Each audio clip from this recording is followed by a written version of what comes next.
Okay, good morning all. हमने Good नया morning, chapter ma'am. शुरू कर दिया था। Yes, Good morning, ma'am. Good morning. हम लोगों ने नया चैप्टर शुरू कर दिया था ना। क्या नाम था चैप्टर का? महान विभूति श्री राजेंद्र प्रसाद। हाँ, महान विभूति राजेंद्र प्रसाद। कौन थे राजेंद्र प्रसाद? कौन थे राजेंद्र प्रसाद? कौन थे? हमारे देश के प्रथम राष्ट्रपति। यस, हमारे देश के प्रथम राष्ट्रपति। ओके, तो हमने कहाँ तक पढ़ा था? बस यही पेज पढ़ा था ना, दिस पेज ओनली ना।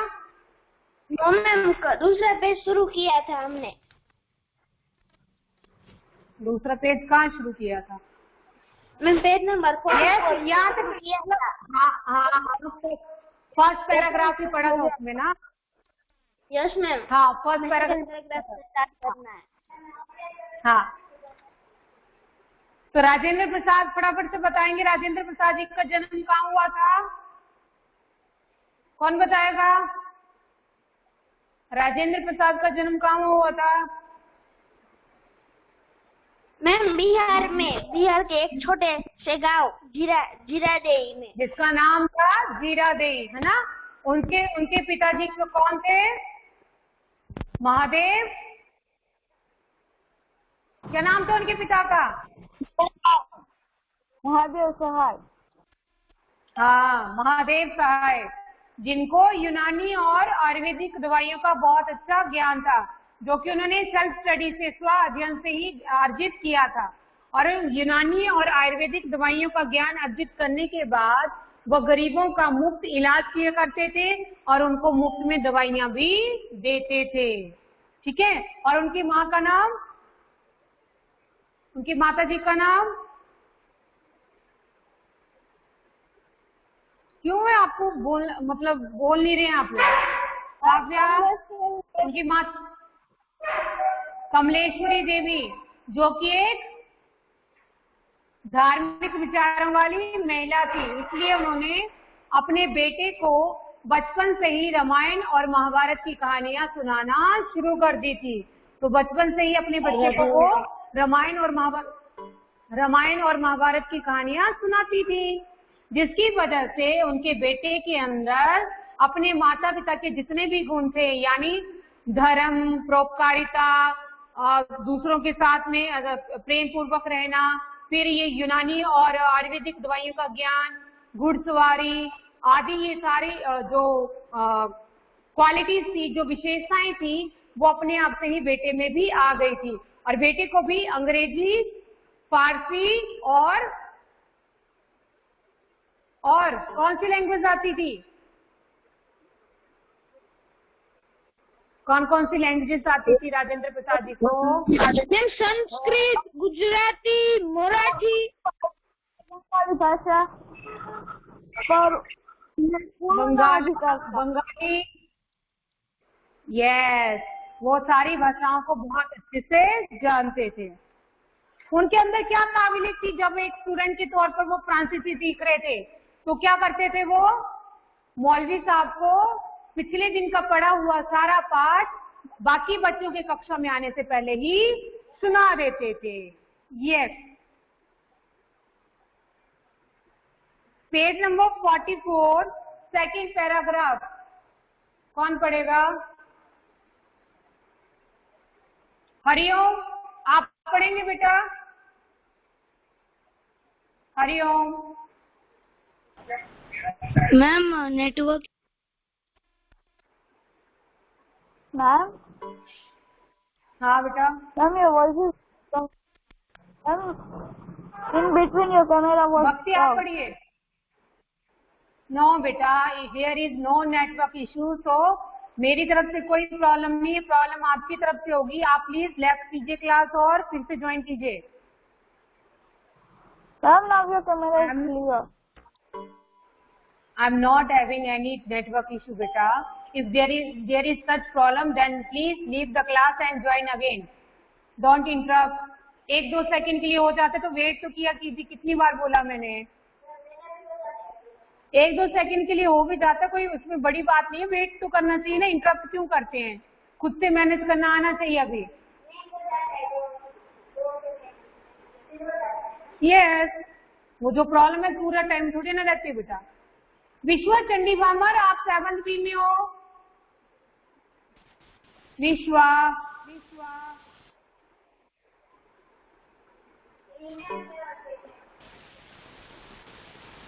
उसने 7th B लिखा है।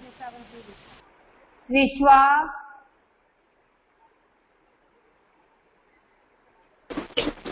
मैम विश्वा चंडी पावर 7th B में है। वही तो बोल रही हूँ मैं, वो क्यों बेटा आप सुन क्यों नहीं रहे हो? There are only 2 sections बेटा, 7th A and B। आप कौन सी क्लास में हो? मैंने लिस्ट पहले ही भेजी हुई है आपको। मैम अब मेरी आवाज आ रही है? हाँ अब आ रही है, बोलो। हाँ मैम, मैं ऐसे Yes, तो बेटा। सेक्शन सी में हूँ, पर अभी मेरा ग्रुप डिवाइड हुआ है ना, तो मैं 7th B में हूँ। हाँ तो वही बोल रही हूँ मैं, ये क्लास 7th A के स्टूडेंट्स की है। So please leave the class and check your time table. 7th B के टाइम टेबल को फॉलो कीजिए और जिसकी क्लास है वहाँ पे ज्वाइन कीजिए। मैम भव्य 7th B वाला भी है, वो लेफ्ट हो गया अभी। मुझे कोई इश्यू नहीं है आपको पढ़ाने का ना, मुझे कोई प्रॉब्लम नहीं है, आपकी क्लास वहां से वेस्ट हो जाएगी। मुझे पढ़ाने में कोई दिक्कत थोड़ी ना, अगर 7th B का आएगा तब भी पढ़ाऊंगी, A का आएगा तब भी पढ़ाऊंगी, लेकिन उस टाइम पे किसी और की क्लास है तो वहां से आपका लॉस हो जाएगा। So please join your classes as per your time table only.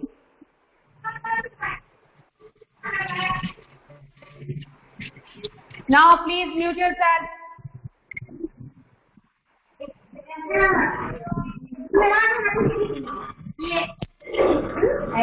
बापू जी बाप माइक कौन रख रहे हो आप लोग? चलो Jeet Kumar, start reading. Jeet Kumar. Yes बेटा। Yes ma'am. मैं start reading. Yes, page number 44, second paragraph. Which paragraph ma'am? Second. Okay ma'am. तत्कालीन परंपरा। Yes ma'am. Yes ma'am. तत्कालीन प्रचलित परंपरा के अनुरूप मात्र 12-13 वर्ष की आयु में उनका विवाह राजवंशी देवी के साथ हो गया, लेकिन यह विवाह इस अटल साधक के विद्यार्जन में कभी भी बाधक नहीं बना। उनकी पत्नी उनकी अनुचारिणी सिद्ध हुई। वे निरंतर परिवार की देखरेख तथा सेवा में लीन रही और पति की ही भांति परोपकारिणी, दयाधर्मिणी तथा कर्तव्यनिष्ठ रही। कर्तव्यनिष्ठ। Yes ma'am. मैम आगे पढ़ूं? ओके बेटा, ओके अभी के लिए म्यूट कर लो, अभी के लिए म्यूट करो। तत्कालीन प्रचलित परंपरा के अनुरूप, यानी उस समय जो परंपरा चली हुई थी कि छोटे छोटे बच्चों का ही विवाह कर दिया जाता था, 10 से 12 वर्ष का बच्चा होता था, लड़का या लड़की, उन लोगों की शादी कर दी जाती थी। इसीलिए उनकी शादी भी 12 से 13 वर्ष की आयु में राजवंशी देवी के साथ हो गई। लेकिन उनकी जो शादी थी, उनके विद्या अर्जन में यानी विद्या ग्रहण करने में, आगे पढ़ाई कंटिन्यू रखने में कभी भी बाधक नहीं बनी, कभी भी रुकावट नहीं बनी। उनकी पत्नी उनकी अनुचारिणी सिद्ध हुई। उनकी पत्नी जो थी वो उनकी अनुचारिणी सिद्ध हुई, यानी जैसा पति बोलता था वैसे ही उनका पालन करती चली जाती थी, हमेशा उनके कहे अनुसार ही कार्य करती थी। वे निरंतर परिवार की देखरेख तथा सेवा में लीन रही। उनकी पत्नी जो थी हमेशा अपने परिवार की सेवा करती थी, उनकी हमेशा देखरेख करती थी और उसी में ही लगी रहती थी। लीन रहना यानी व्यस्त रहना। और पति की ही भांति उनके अंदर अपने पति की तरह ही परोपकारिता, दया, धर्मिता और कर्तव्य निष्ठा की भावना थी। वे तीनों गुण उनकी पत्नी में भी थे। यस बेटा, continue. Jeet. Yes ma'am. Rajendra Babu के जीवन पर उनके बड़े भाई महेंद्र प्रसाद का विशेष प्रभाव पड़ा। उन्होंने ही राजेंद्र बाबू के मन में देश प्रेम की लौ जगाई। यद्यपि राजेंद्र बाबू ने यस मैम, राजेंद्र बाबू ने अपनी वृत्ति की शुरुआत एक वकील के रूप में की थी, परंतु देश की तत्कालीन परिस्थितियों तथा हलचलों के प्रभाव से वे अछूते नहीं थे। वे अपने आसपास की परिस्थितियों का बौद्धिक एवं तार्किक आकलन भी कर रहे थे और उन्हें अनुभव हो रहा था कि उनकी आवश्यकता परिवार से अधिक मातृभूमि को है। गोपाल कृष्ण गोखले ने उन्हें सेवेंस ऑफ इंडिया सोसाइटी नामक संगठन में शामिल होने के लिए प्रेरित किया, जो उनकी पारिवारिक जिम्मेदारियों के कारण संभव नहीं हो पाया। वे इसके लिए हृदय से बहुत दुखी भी रहे। वस्तुत संपूर्ण परिवार का भार वे अपने भाई पर डालना नहीं चाहते थे। Okay, mute yourself. इसे क्या कहते हैं बेटा? ये जो ऊपर लगाया मैंने, इसे क्या कहते हैं?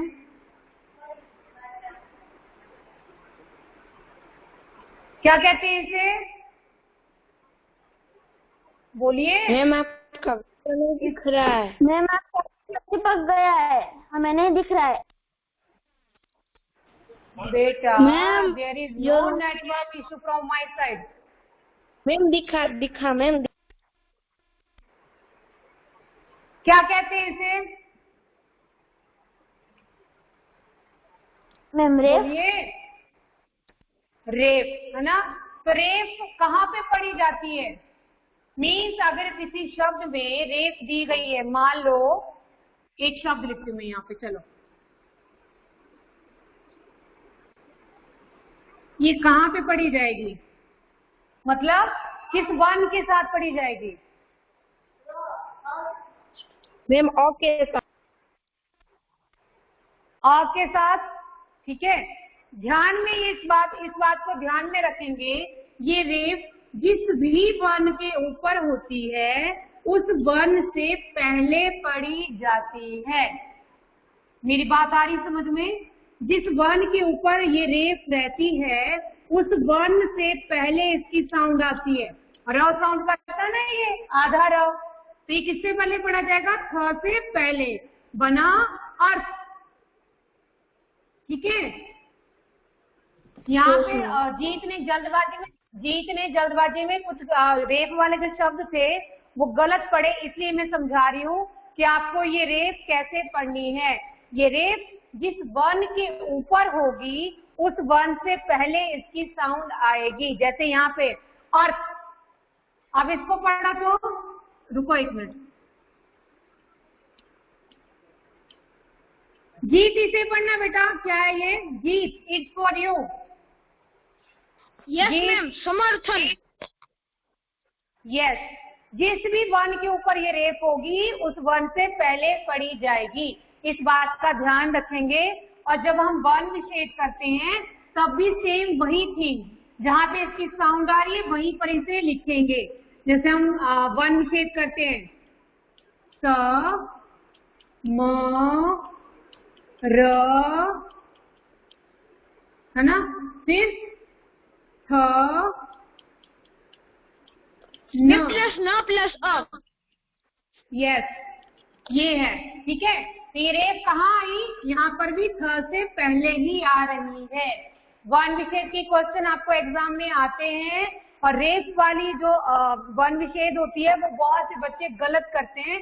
इसलिए मैंने ये चीज यहाँ पे क्लियर करना जरूरी समझा कि आपको कहाँ पे इस रेप को लेना है। जहाँ पे इसकी साउंड आ रही है ठीक उसी प्लेस पे ये रहा होना चाहिए। यस बेटा।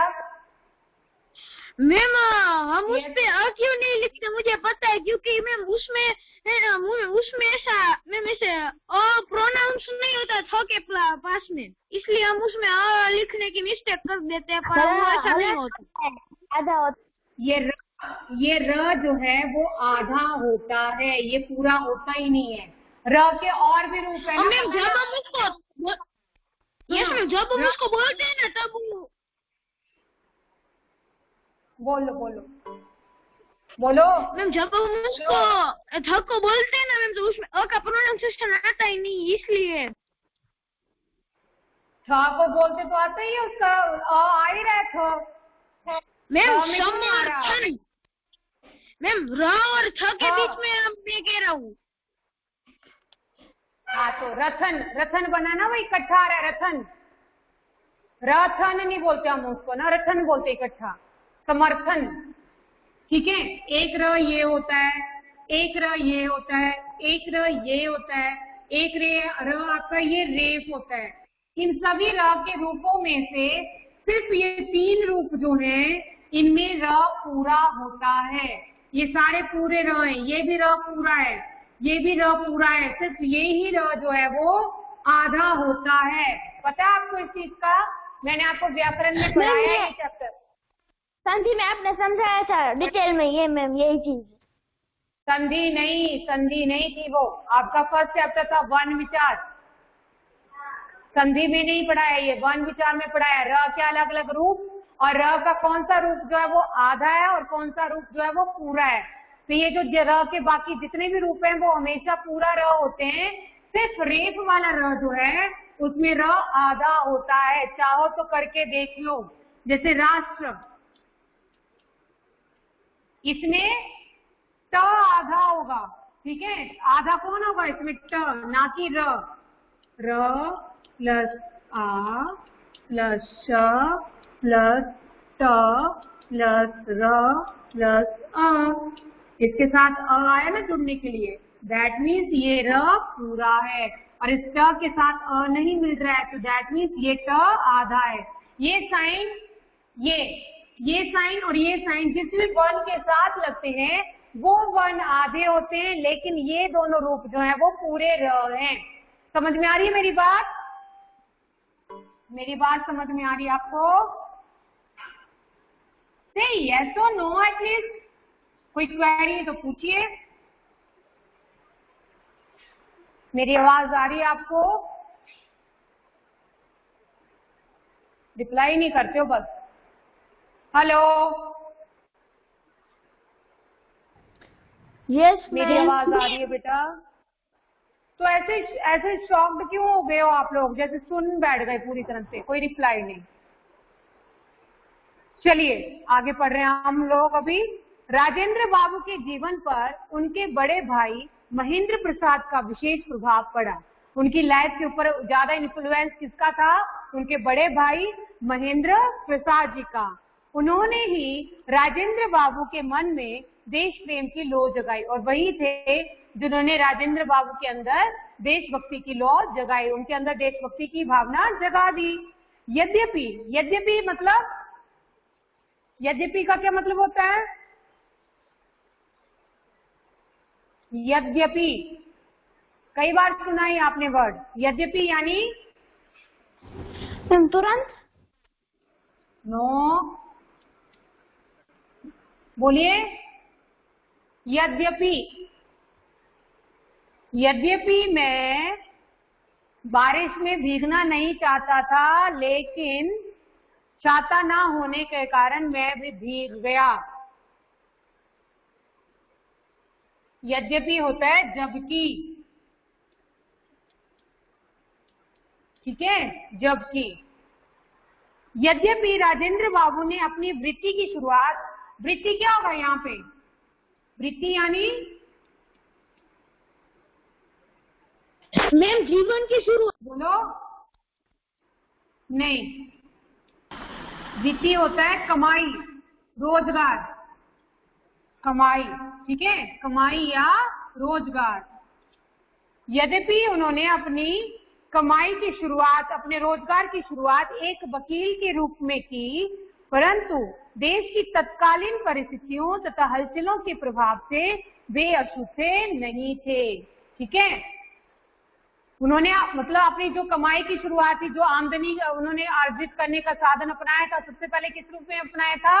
वकील के रूप में। उन्होंने वकील के रूप में काम करना शुरू किया, लेकिन देश के जो उस समय हालात थे, तत्कालीन परिस्थितियां, मतलब उस समय के जो हालात थे, उस समय की जो परिस्थितियां थी, उनकी हलचलों के प्रभाव से वे भी अछूते नहीं रहे, उनको भी उसका, उन पर भी उसका प्रभाव पड़ने लगा। वे अपने आसपास की परिस्थितियों का बौद्धिक एवं तार्किक आकलन भी कर रहे थे। उनके आसपास जो भी खतरा था, जो भी बीत रहा था, आपको पता है उस समय जो माहौल था वो क्या था कि भारत देश जो है वो अंग्रेजों की गुलामी से आजाद होना चाहता था।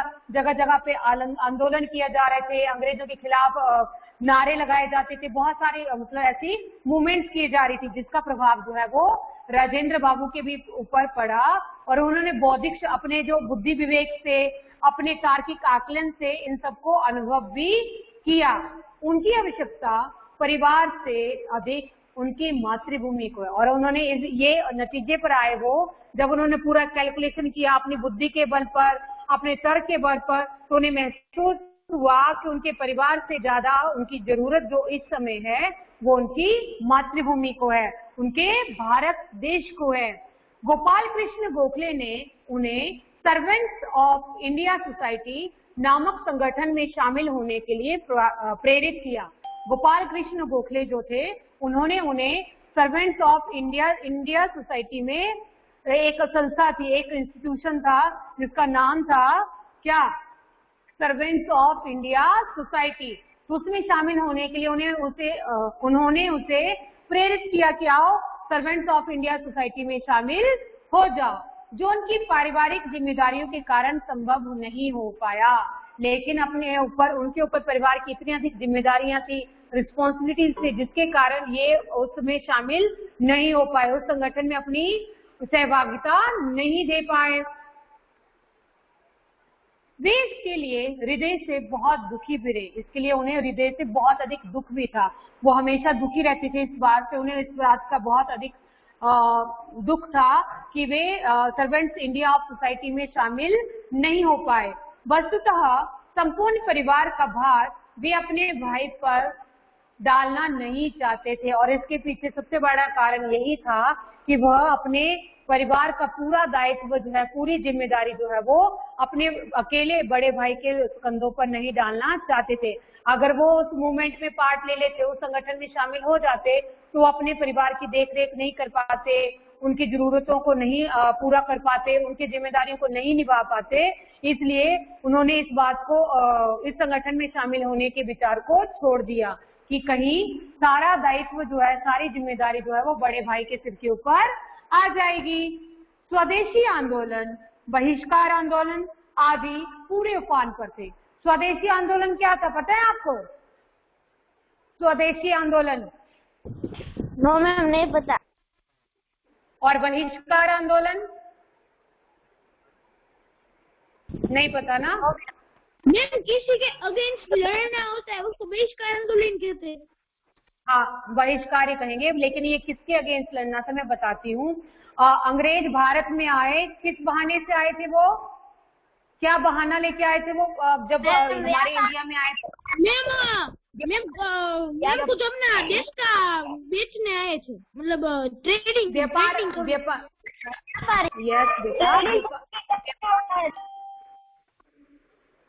यस व्यापार के बहाने से ही वो भारत देश में एंट्री लिए थे, अपनी कंपनी लेकर वो भारत में आए थे और उस कंपनी का नाम था east India company.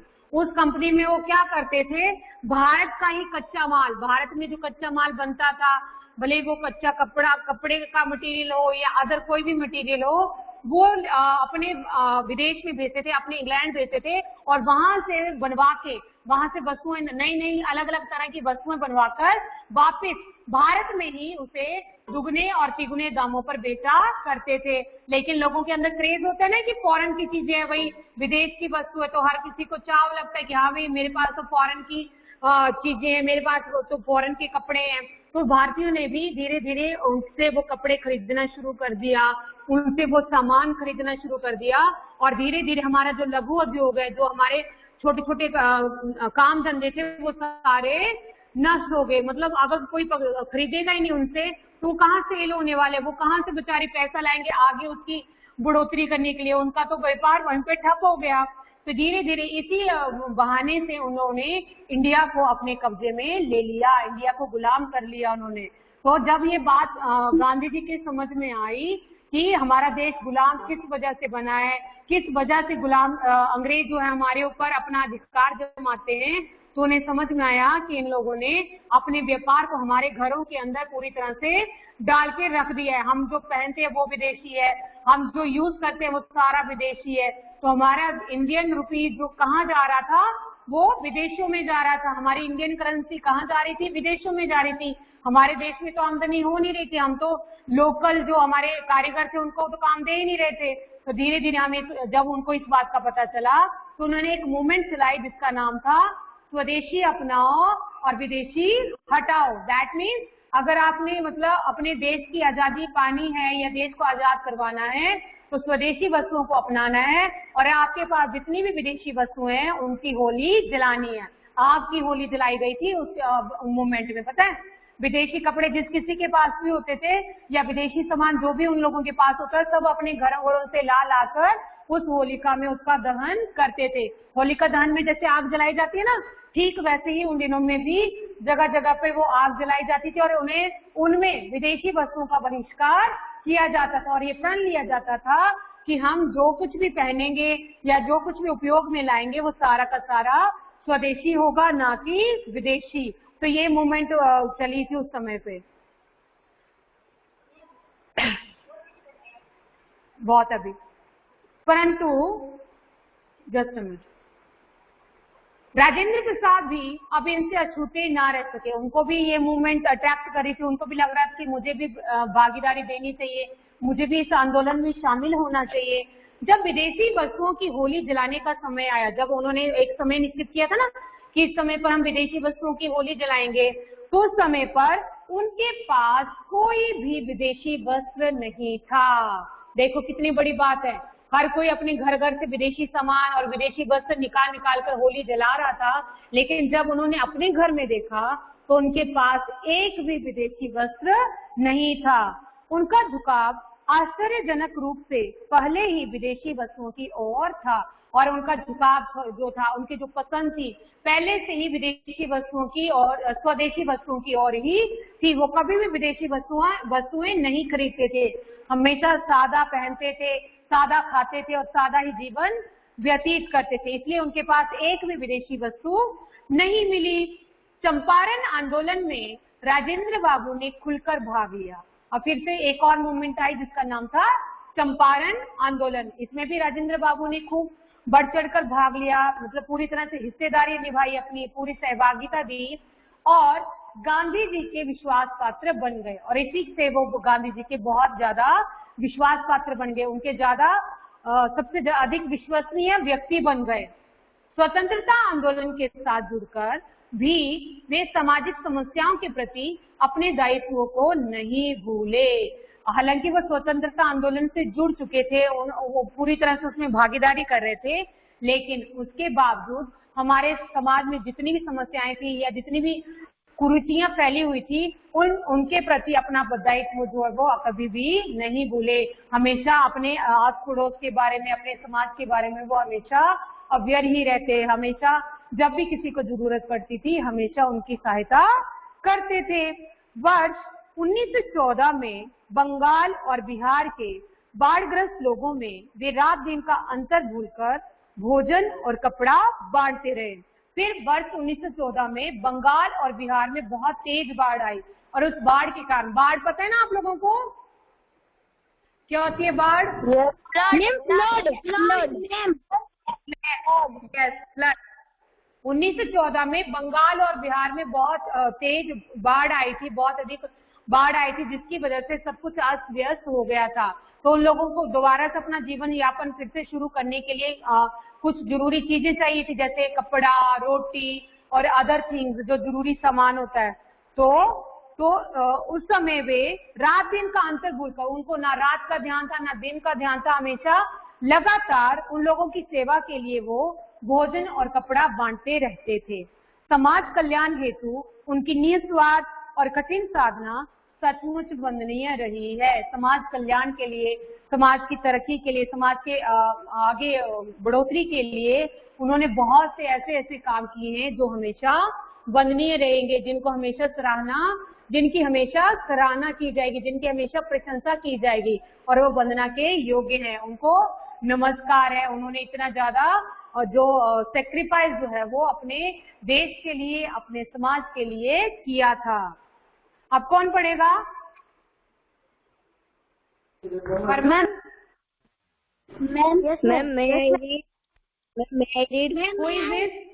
Who is this? नाम बोलो। काव्या। काव्या आपने, और कोई, एक और कोई बोल रहा था, कोई और बोल रहा था। यस खुशी, यू कैन। काव्या आप बाद में पढ़ना बेटा ना, आज खुशी को पढ़ने दो। यस खुशी, आंदोलन से स्टार्ट करना है। वो तो मैंने पढ़ दिया बेटा, कहाँ है ध्यान? उन्होंने सदा जीवन व्यतीत किया। गांधी जी के संपर्क में आने के बाद उनमें आत्मनिर्भर सदा की भावना और अधिक बढ़ गई।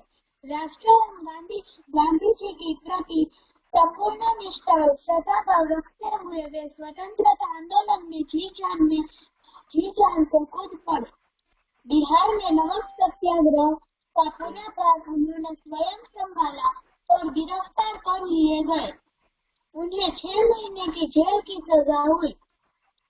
ओके बेटा।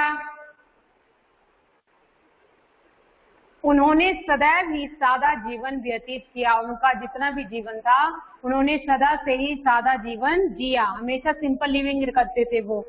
गांधी जी के संपर्क में आने के बाद उनमें आत्मनिर्भरता की भावना और अधिक बढ़ गई और जैसे ही वो गांधी जी के संपर्क में आए, गांधी जी के साथ रहने लगे, उनके सहभागी बने, तब से उनके अंदर आत्मनिर्भरता की भावना जो थी वो और अधिक बढ़ गई। आत्मनिर्भरता यानी self dependency.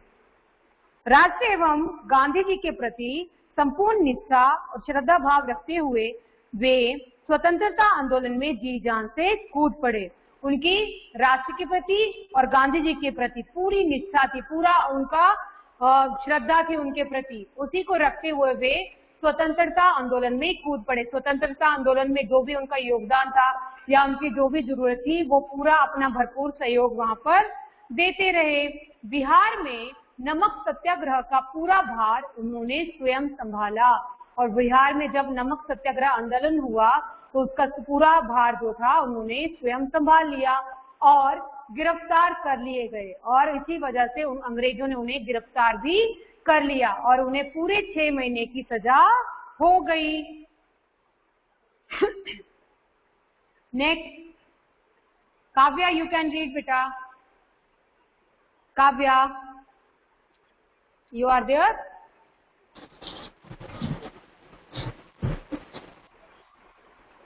You can switch on your camera. If there is no network issue, then you can. Kavya.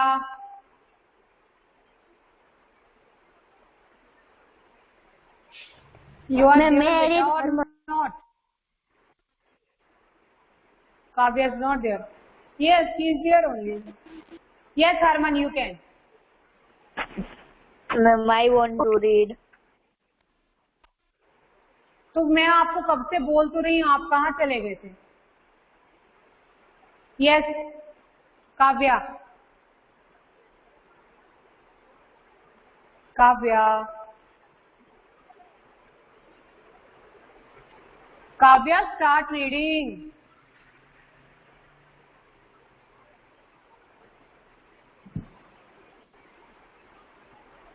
Kavya. Yes, मैं ma'am. Read Yes, ma'am. आप रीड क्यों नहीं कर रहे हो? काव्या कब से चिल्ला रहे हो? मैं ऐसे तो अच्छा थोड़ा ना लगता है. मेरी आवाज नहीं आ रही क्या आपको? काव्या स्टार्ट रीडिंग बेटा. मैम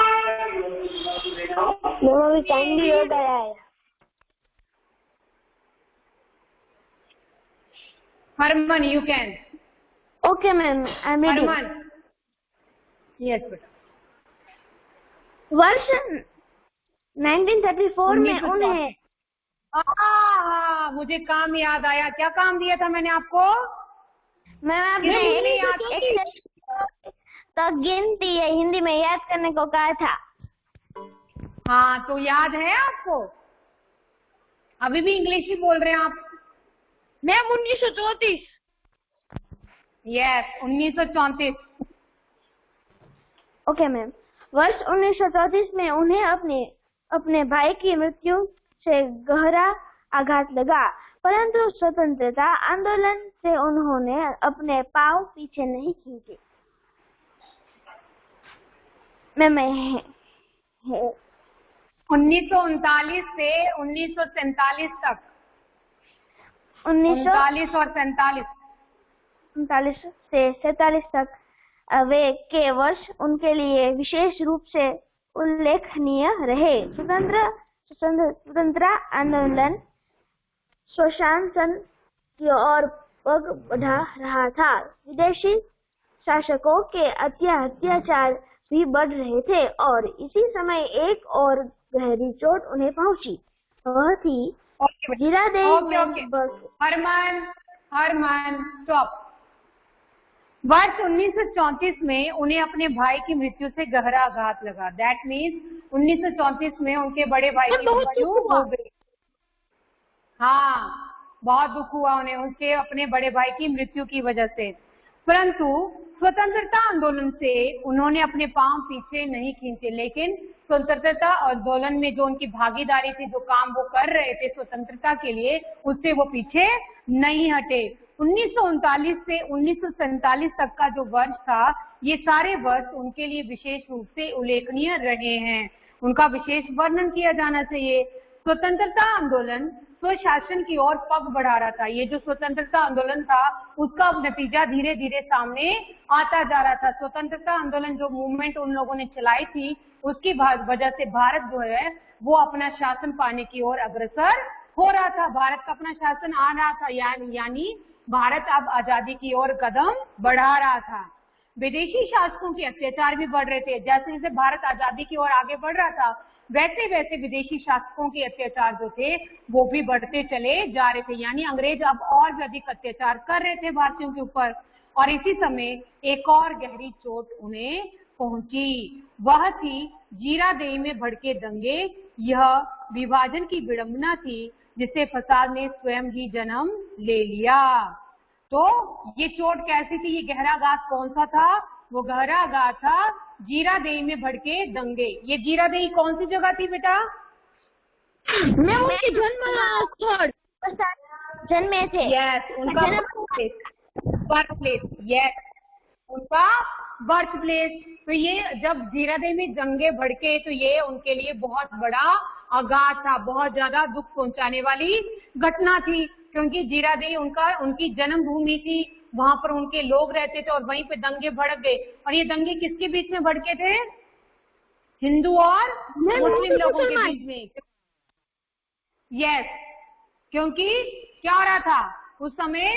पाकिस्तान और भारत का विभाजन हो रहा था। भारत और पाकिस्तान दो अलग अलग देश बनने जा रहे थे। भारत की आजादी से पहले लोगों ने जाते जाते एक और काम करके रख दिया, भारत देश को दो टुकड़ों में बांटकर वो गए, यानी जाते जाते अपनी छाप वो छोड़कर ही गए। उन्होंने भारत को आसानी से आजादी हासिल नहीं करने दी, उन्होंने भारत को जाते जाते ऐसी चोट पहुंचा दी जिसकी वजह से भारत आज तक उसका भुगतान कर रहा है।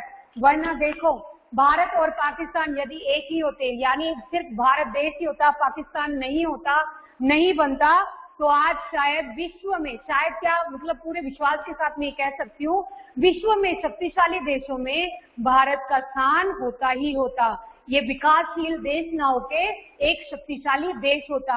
हमारे भारत में जो इतना ज्यादा नुकसान आतंकवाद की वजह से होता है, ये जो ये जो आतंकवाद हमारे देश में समाया हुआ है, वो भी उन्हीं की देन है, जिसकी वजह से हम लोग हमेशा पीछे होते चले जाते हैं। आतंकवाद हमें अंदर से खोखला किए जा रहा है, हमें कभी भी पूरी तरह से शक्तिशाली देश के रूप में उभर कर आने नहीं देता, है ना। अभी भी हम विकासशील देश की श्रेणी में ही, अभी भी इंडिया जो है डेवलप्ड इंडिया नहीं है, बल्कि अंडरगोइंग